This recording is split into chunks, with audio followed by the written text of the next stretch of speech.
technology, diversity, wine, the redwoods, and everything in between. Welcome to the Northern California Bay Area, and one show takes you inside the real estate that makes it all happen. This is By the Bay. Okay. Hey, what's up, everyone? Welcome back to By the Bay. I am Dan Anchetta, your host, and I am really excited to be here with you today. A little bit different format today. We are recording remotely. The first time that we've recorded remotely for this show. We've done everything in person up to now. And I have a really great guest, and this is Jordan Mott. He's at Intero Real Estate, and he is a crazy good top performer in the Bay Area, selling real estate on the buy side and sell side. And a prolific guy. I've met him on social. I've been following his journey on LinkedIn here for a while, and wanted to interview you, Jordan, and find out what's going on with you in your market, and just kind of chat about what's going on with real estate, in the markets that you serve today. So introduce yourself and welcome to By the Bay. Yeah, of course. Thanks, Dan, for having me. It's an honor. It's a pleasure to be able to share information with everyone out there so that they get to kind of have pinpoint information from those who are in the trenches. Right. As you mentioned, I'm Jordan Mott with Intero Real Estate here in the Silicon Valley Bay Area. Been in the real estate industry for about 8.5 years now. Consistently have been recognized as a top performer, top 1% across the entire nation. And more specifically, at Intero Real Estate, we have over 2,200 agents, and I've been the number one individual producer the last 2 years at the company. 2,200 agents? Yep. And you're the number one? Correct. In terms of like number of deals done or dollar volume, or both? Dollar volume and gross commissions earned. That's great, man. So tell me, I want to learn more about the market specifically, but about you. How did you? Very few people reach this level of success, right? There's a ton of people that sell real estate, right? You can throw a rock and hit a realtor probably. So Probably. What makes you different? How do you achieve the levels of success that you achieved? Yeah, it wasn't my initial plan to go into real estate. When after high school, going to college, thinking about what I was going to do, my original plan was to actually go into law enforcement. So I have a degree in criminology. And then about halfway through school at Penn State, I decided that I didn't want to get shot at on a daily basis. And I actually had an internship over in Thailand working for a real estate development company, and that kind of sparked my interest in real estate. So as soon as I graduated from Penn State, I came back home to the Silicon Valley and decided that I was going to start selling real estate. My dad was in property management for about 20 years, and then became a motivational speaker. And during the year that I was working on getting my license, I was doing some work for him with LinkedIn outreach, booking, speaking engagements, etc. And, I've always just been a driver. Like, I look back to middle school where I was dropping flyers on people's doorsteps, asking for business to mow their lawns, and made a couple grand that summer. Nice.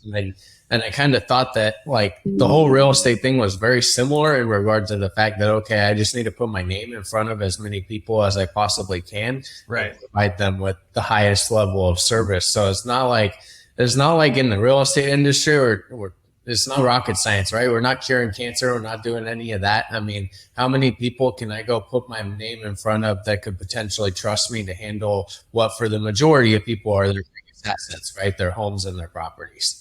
Absolutely. So you said a couple of things there. So your dad was in property management and then went into motivational speaking. Yeah.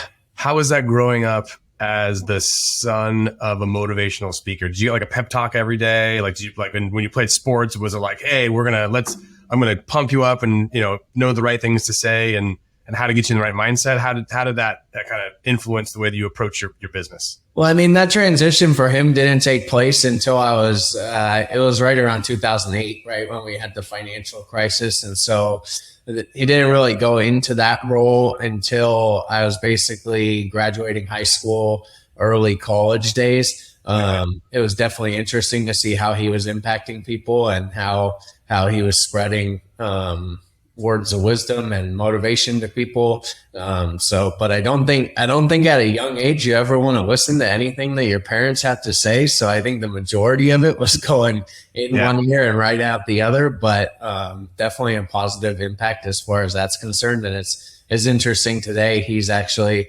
selling real estate in Colorado. So he started that about 2 years ago. So it's kind of on the flip side now, right? Where Nice. I'm helping guide him on what he should be doing. And he's crushing it out there too. That's awesome, man. Yeah. I played sports and stuff in high school. And I know that for me, there was a big moment when I actually had a sports psychologist, help me with mindset stuff.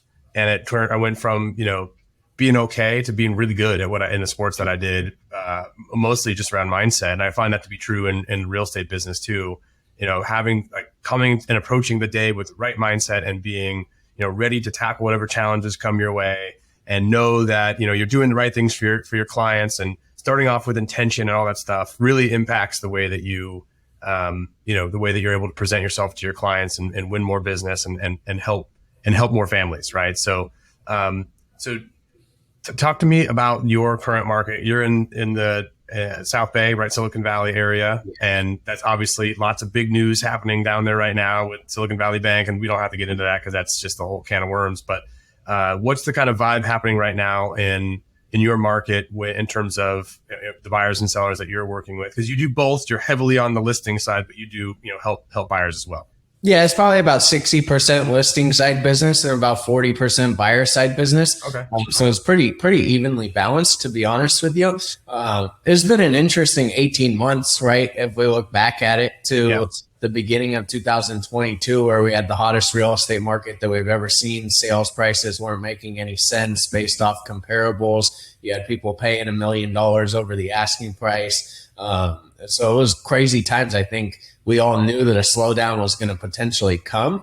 And that probably hit around May, June timeframe when interest rates started to go up, as you know, and that kind of pumped the brakes on everything. So I think interest rates combined with the talks of recession, the talks of inflation, Silicon Valley layoffs, all of that kind of had people questioning, okay, is the real estate market here going to tank now, right? So a lot of people were on the sidelines just waiting to see what happened. And to be honest, 6 months was a pretty slow time period. I would say from June to December was very slow. You probably saw about a 15 to 20% correction in values in most areas, which when we're talking about the values that we are is a massive amount of money, right? Because $2 million house, which kind of is an average price point for a lot of neighborhoods, the $400,000 correction per in just a few months. It happened really fast, very quick. And so you had a lot of people taking advantage of those deals that were to be had there. But we also knew at the same time when we looked at the inventory levels that there was a lot of fake inventory on the market, right? There was a lot of people that had their homes priced at what sellers were getting in March and April, and we knew those houses weren't going to sell. So it was almost deceptive to a buyer to go and look at Zillow or Redfin and see all these houses for sale when realistically half of them weren't for sale because the seller wasn't willing to transact at a number that was realistic after the market shifted.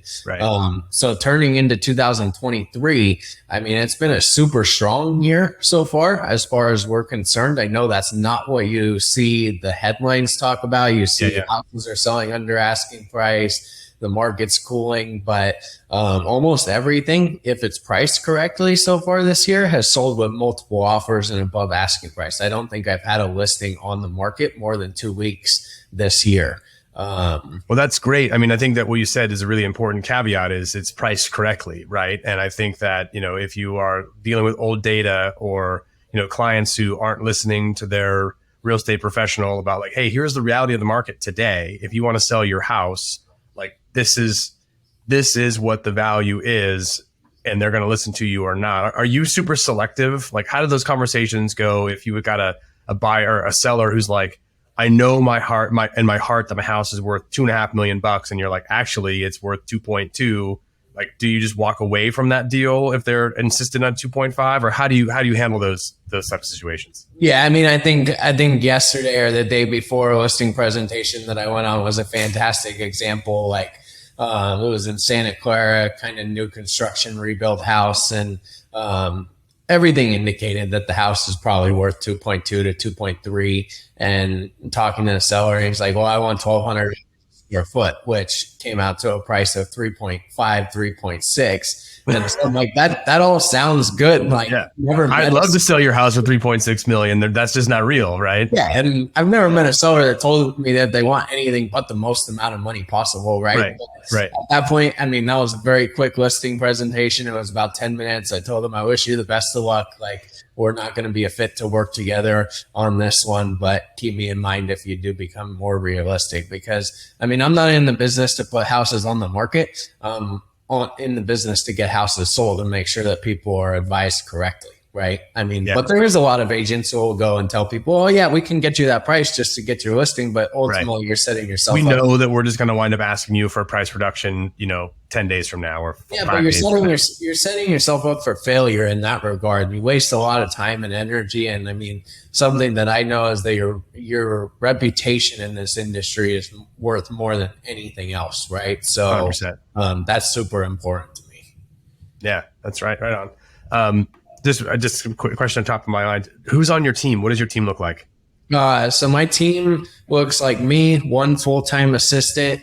And then about a year ago, I hired a buyer's agent to handle the majority of my buyer clients as well, just because I became drained during COVID without open houses and everything having to be private showings. Like, I think there was a point in time that I showed 29 properties in 2 days. And I was on the way home in tears. And I'm like, why the hell am I doing this? Can't do this. Right. Enjoy what I'm working hard forward to accomplish, right? So it's just me, Willie, my buyer's agent, and a full-time assistant. I don't really have the desire to go and grow a huge mega team. We're doing 150 million a year by ourselves. I think that's such a huge number for 3 people. I don't think people the real estate professionals who are watching this, they'll understand like how big of a number that really is, for 3 humans to do.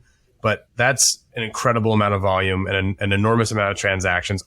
You're dealing with high price point buyers and sellers, right? So it's not like you're doing $200,000 purchases and 1,000 transactions, but still you're doing that's 80, 90 homes a year that you're transacting on, depending on the value, right? That's a lot. That's a lot of transactions to manage, a lot of emotional decisions to manage. That's a lot of inspections that go sideways and appraisals that come, like, that's a lot to manage. And I mean, my hat's off, off to you, just how much work and organization and, dedication that takes to put up those numbers. So congratulations on that. Thank you. Yeah, man. So in the market now, we've seen, rates kind of been all over the place. We're watching rates. I'm not sure if you're a rate watcher like I am, but, I'm watching things go up, things go down, high volatility, like enormous amounts of change in the rate market, banks failing, all sorts of crazy stuff.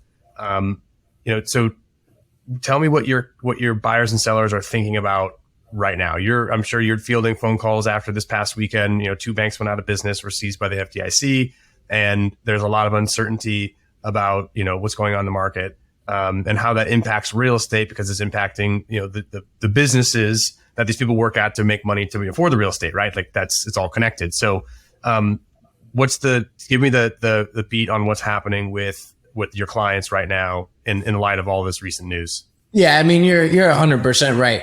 Like, I had people call me on Friday freaking out, like, how is this going to affect the market? Like, is the market going to crash now due to the Silicon Valley Bank stuff? I mean, and I think you almost end up like a therapist as a realtor, right? Where you just got to calm everyone's nerves and tell them that everything's going to be okay. Like, I mean, yeah, no one was expecting that to take place, right? And could that have huge impacts on our area immediately? Yes, I think it could. I think that it's probably a positive thing for all these companies that the FDIC and government said they're going to come back and back deposits past uninsured values, right? But I also think, like, it has a positive effect in a sense, which a lot of people don't realize, right? In regards to the fact that interest rates have gone down this week. I think it'll curb some of the Fed continuing to raise interest rates. And then I think also on the flip side, you have people look at their investments and say, okay, do I really want all of this money sitting in a bank,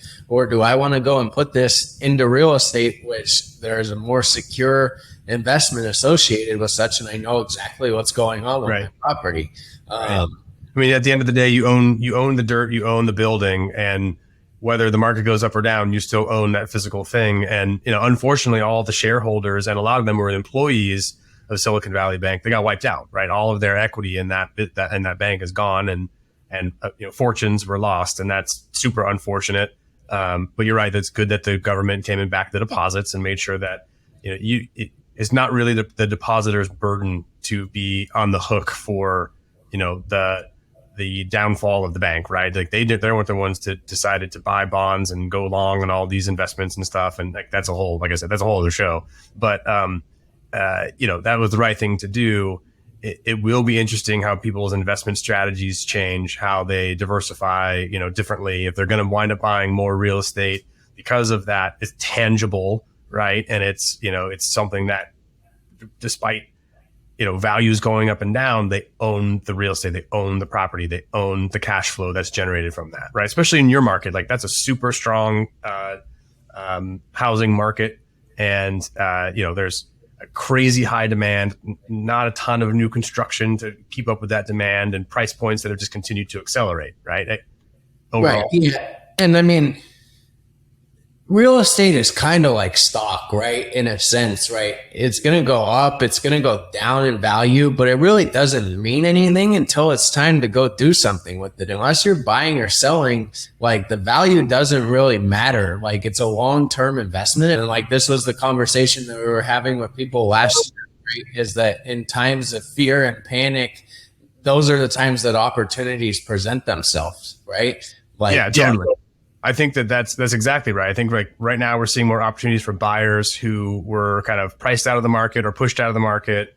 And we're seeing them be able to actually transact and buy houses. And we're like looking at our product mix. We're seeing more like in this market, probably not in yours too much, but we're seeing more VA, FHA, first time home buyer stuff that's happening. And it's exciting because people really want to own, really want to buy. And they kind of, weren't able to do that for a long time.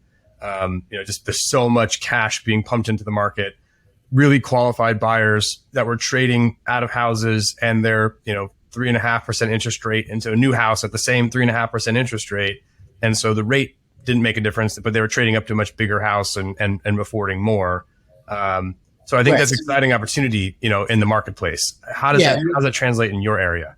I mean, when we looked at it last year too, right? Like, when values started to correct, like the conversation we were having is, listen, like Silicon Valley real estate is one of the safest investments that you can make decade over decade, right? You can look at a chart in regards to values of Silicon Valley real estate, and you will not find anywhere on that chart someone that has bought a property and held onto it for 10 years and lost money, even if they bought in 98 and sold in 2008, or bought in 90 and sold in 2000, 2001 with the dot-com bust. Like those people were still up in regards to equity, right? But I do think that like more recently, you did see opportunities the last 6 months of the year for buyers that were not previously able to get in, right? Where maybe they were getting in with 10% down payments. They were getting in asking price. They were getting seller credits to buy down interest rates. Like that was an opportunity that like I haven't really seen in the last 8.5 years, right? So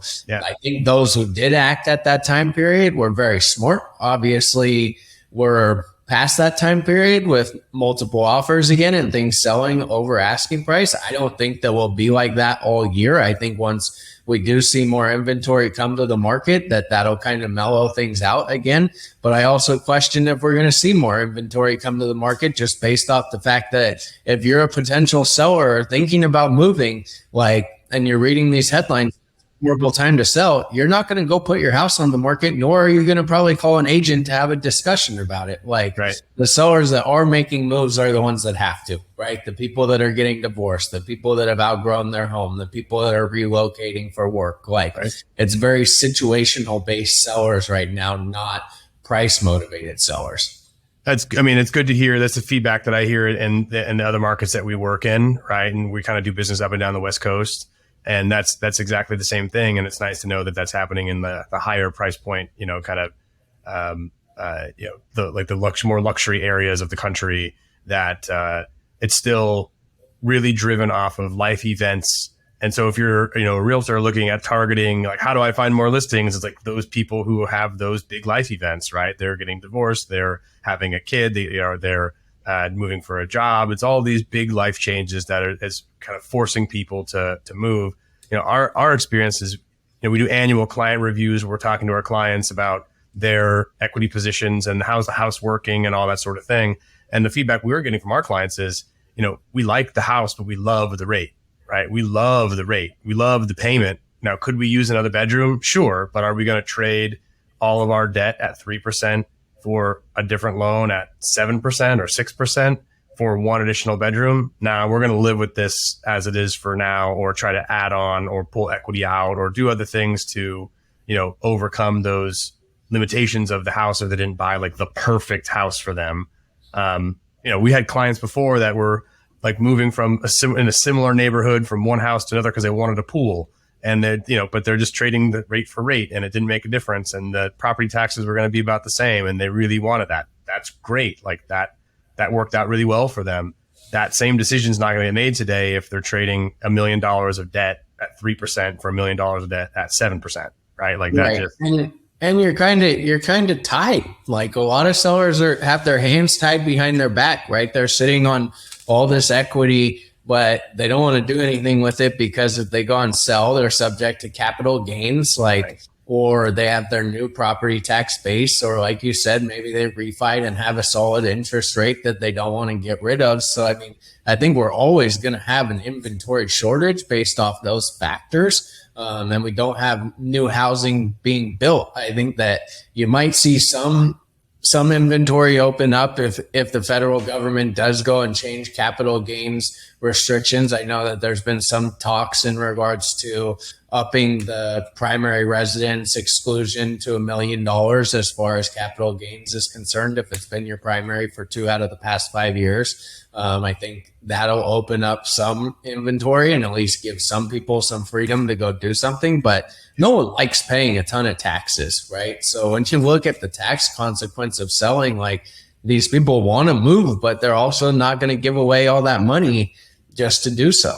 Yeah, that makes a lot of sense. And I think the other, from what I've seen in your area, the peninsula, kind of Silicon Valley, South Bay, is people who have that bought there in the 70s and 80s that are sitting on a ton of equity, and maybe they aren't tech workers and they're not working in that field, and now they're looking at it. That's the retirement plan, right? So they're going to cash out of that and they're going to go move somewhere else and trade out of their $2 million house and go buy something for $300,000 or $400,000, in Sacramento area or foothills or somewhere else.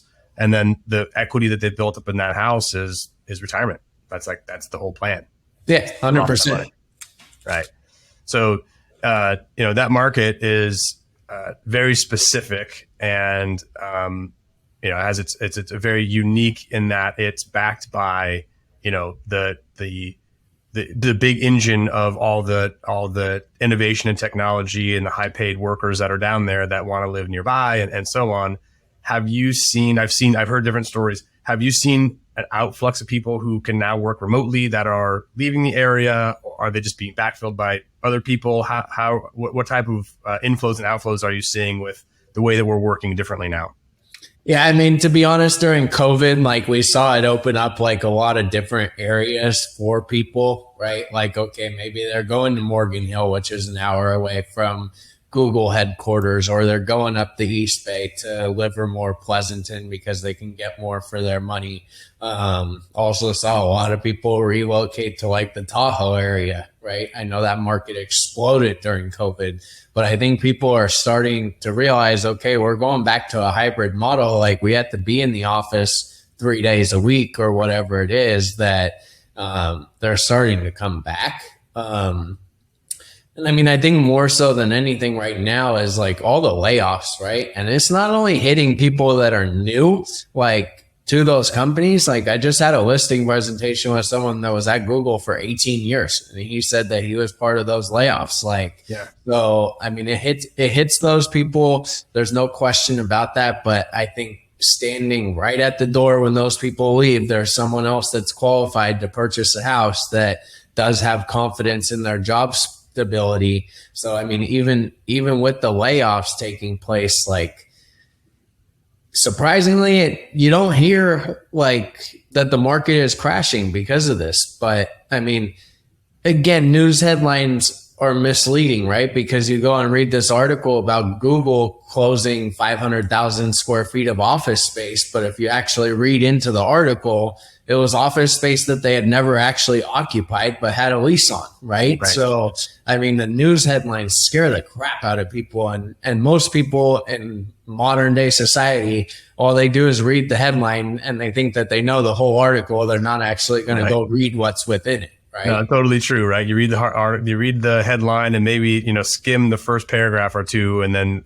now you're ready to give your opinion to the whole world and tell everyone, all the facts. That's really interesting. I actually didn't see that article, but that's fascinating that is the truth, that they never occupied the space, that it was like future planning. And obviously they don't need that anymore. They're doing some deeper rounds of layoffs, and they're not the only ones. Kind of everyone is in the middle of right sizing and changing business models, and trying to stop the burn rate of how much cash they're going through as we go through this economic cycle, and that rates being where they are, and it's attracting less venture, all this other stuff. I mean, it goes pretty deep here.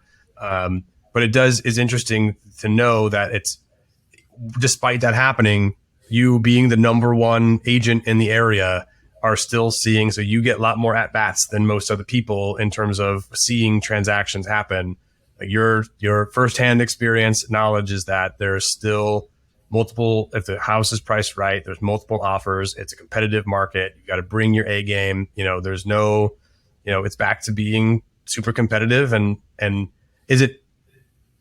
my perception is that it's not quite as imbalanced as it was before, where you're seeing, basically the sellers have to do nothing but just put up a sign, right? It's a little bit more involved than that in this current market.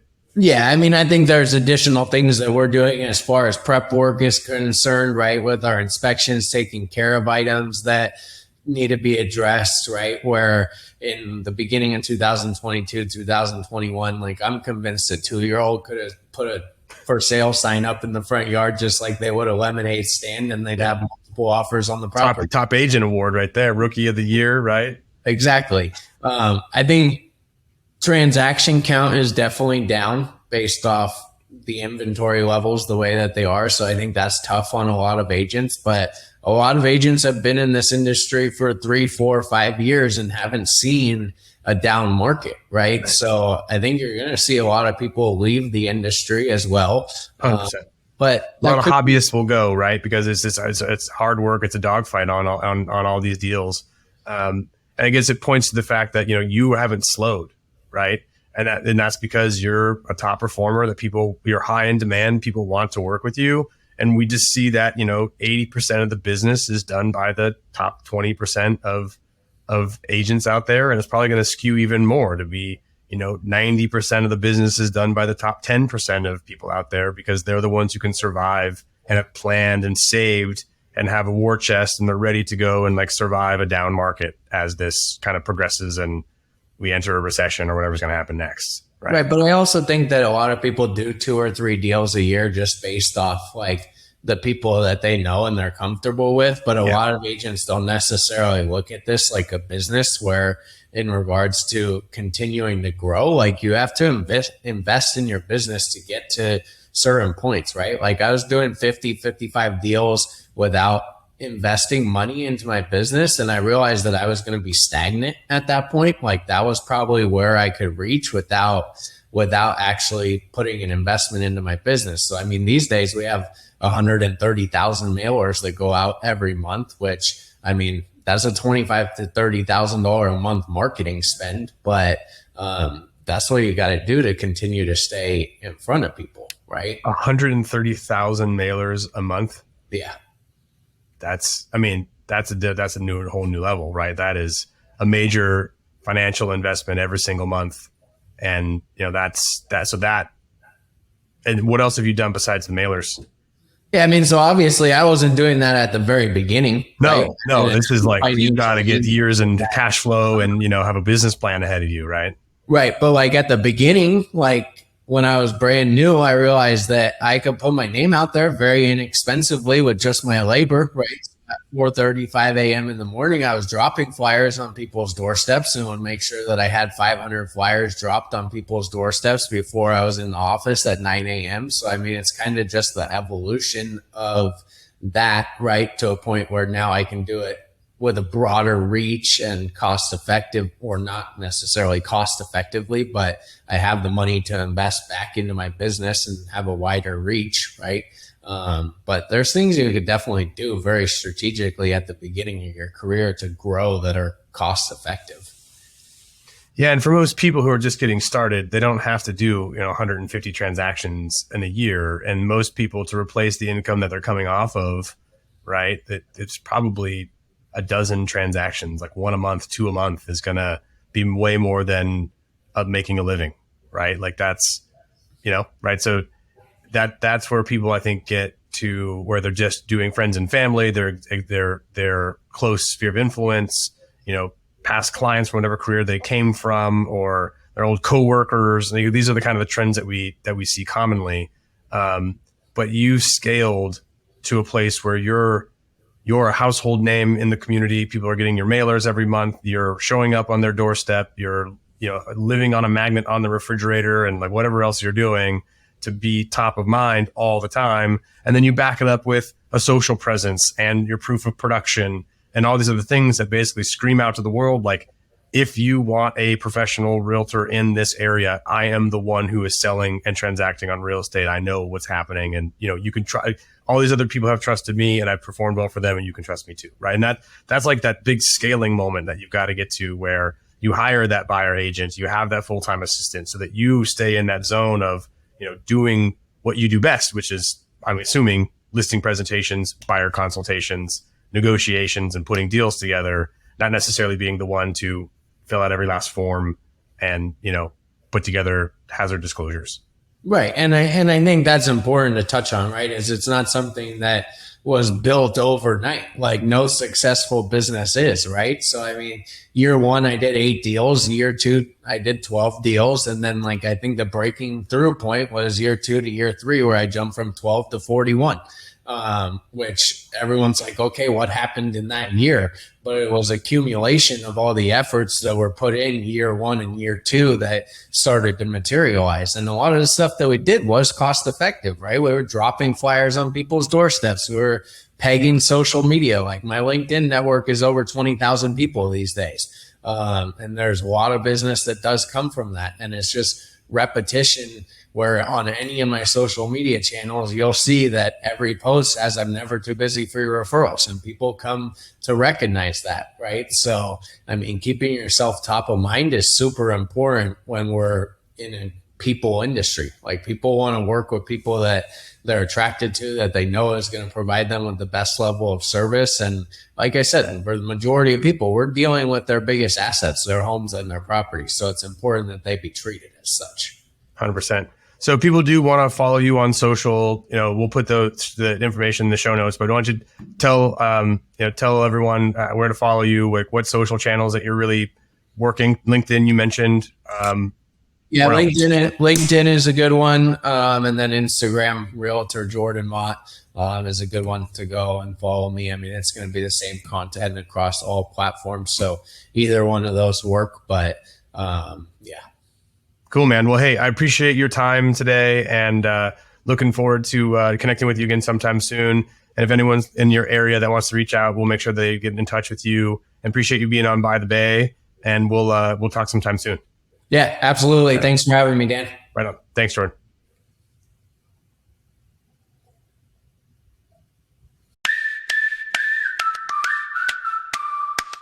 Stay up to date with Bay Area real estate. Hit subscribe now if you haven't already. Did you enjoy this episode? We love reviews in the Apple Podcasts app. We'll read yours on the show. This is By the Bay.